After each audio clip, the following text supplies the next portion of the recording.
Hello everyone, welcome back to Xiaomi's channel. In today's video, I will show you how to turn flash notifications on or off on your Android phone. So let's get started.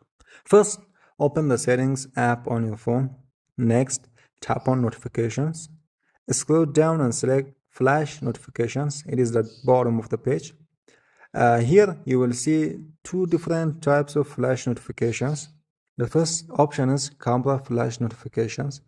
When enabled, your phone's camera flash will blink whenever you receive a phone notification. And the second option is screen flash notification. This makes your screen flash when you receive notifications. To turn either feature on or off, simply tap the toggle next to it. You can also customize which apps can use flash notifications.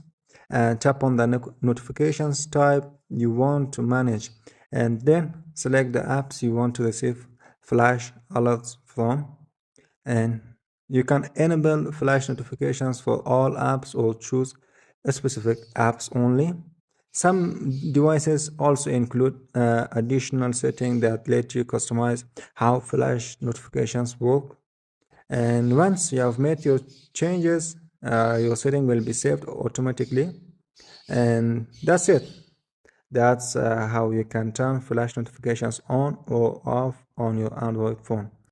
If you found this video helpful, don't forget to leave a like and subscribe to TechShams for more helpful tech tips and tutorials. Thanks for watching, and I will see you in the next video.